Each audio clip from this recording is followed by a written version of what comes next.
Dear students, welcome to my YouTube channel. এতিয়া মই exercise 1.1 question number 5 টো কৰি দি আছো। ইয়াত দিয়া আছে ইউক্লিডৰ বিভাজন প্ৰমেয়িকা ব্যৱহাৰ কৰি দেখুওৱা যে যিকোনো যোগাত্মক অখণ্ড সংখ্যাৰ ঘনফলটো 9m, 9m plus 1 নাইবা 9m plus 8 আহিল হ'ব। এতিয়া মই ইয়াত ধৰো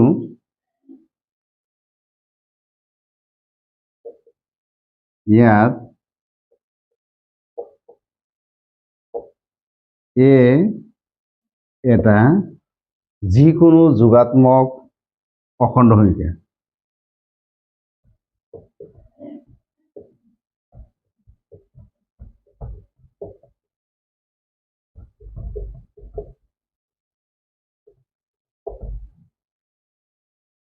ইয়াত এ এটা যিকোনো যোগাত্মক অখণ্ড সংখ্যা।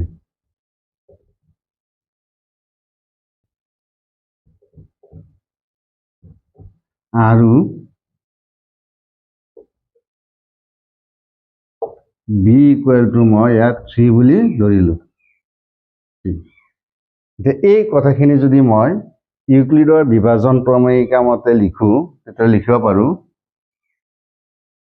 ইউক্লিডৰ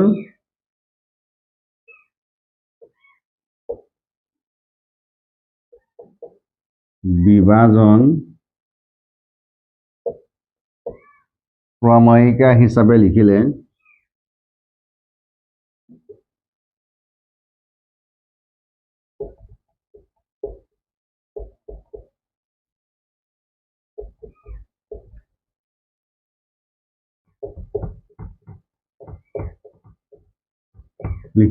বা দেখুৱালে লিখিব পাৰোঁ a equal to 3q plus r য'ত আৰৰ ভেলুটো হ'ব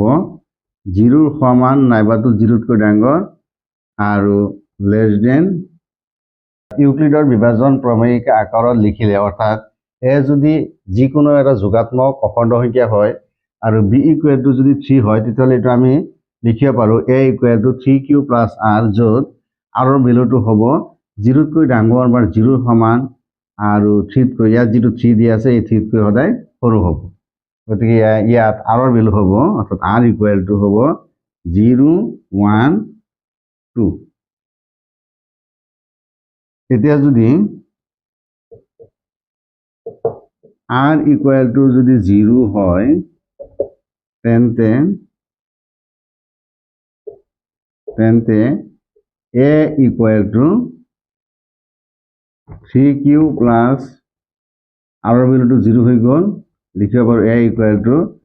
3q প্লাছ 3q। এতিয়া এইটো যদি আমি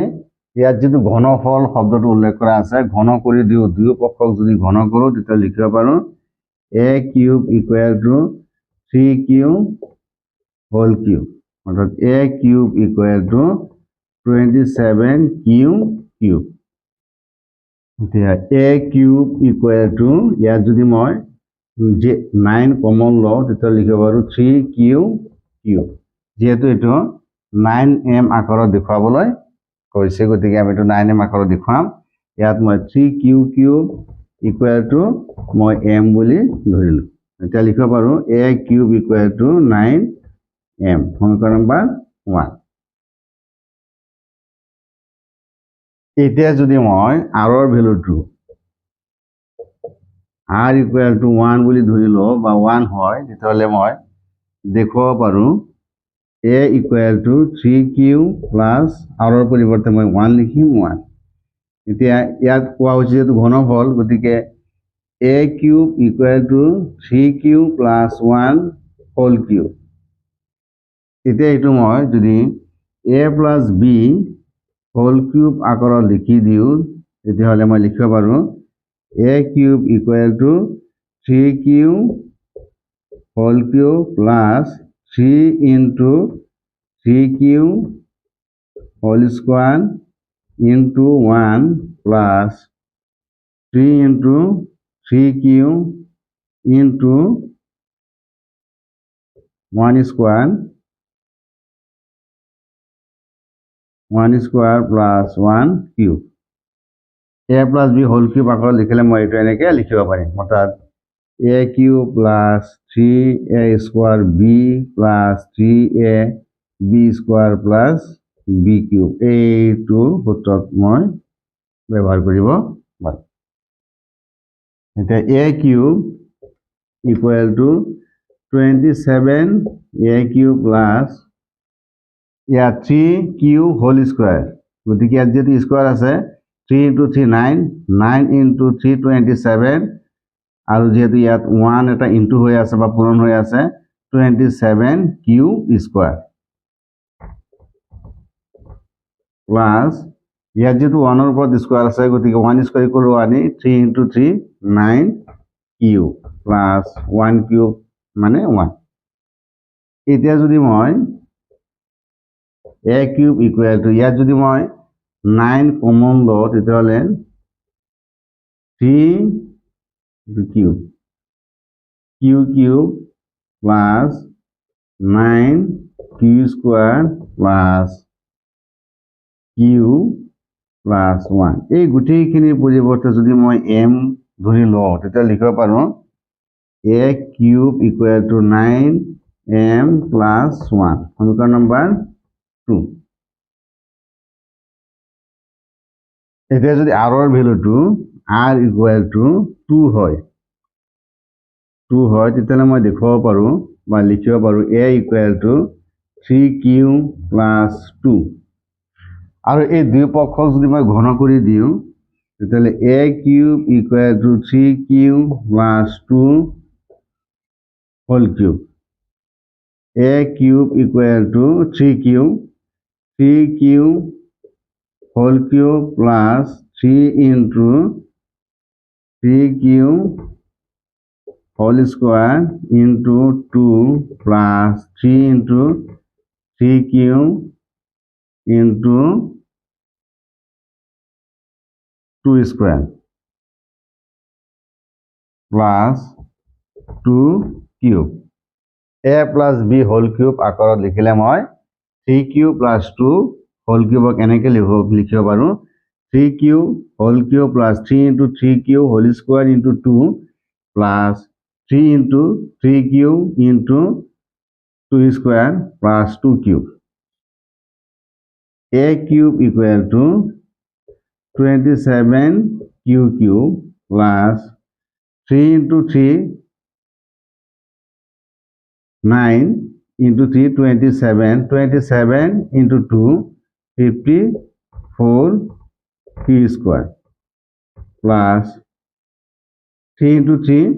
9 into 2 into 2 4 36 q plus 8 a cube equal to ইয়াত যদি মই 9 কমন লওঁ তেতিয়াহ'লে 9 3q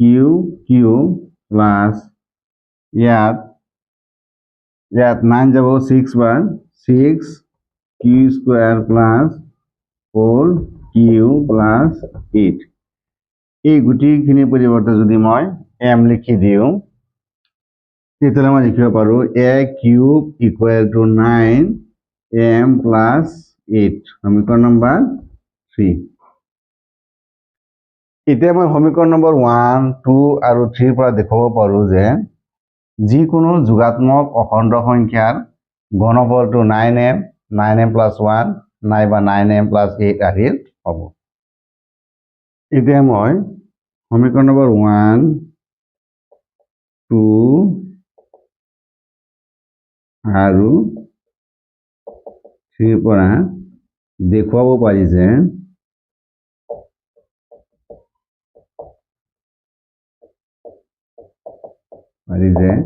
যিকোনো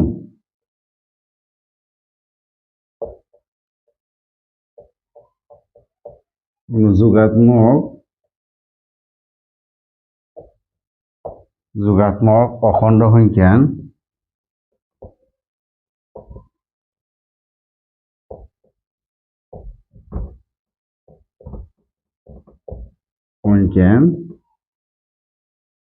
ঘনফলটো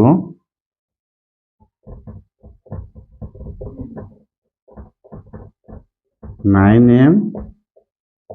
9m plus 1 নাইবা 9m plus 8 আহিল হ'ব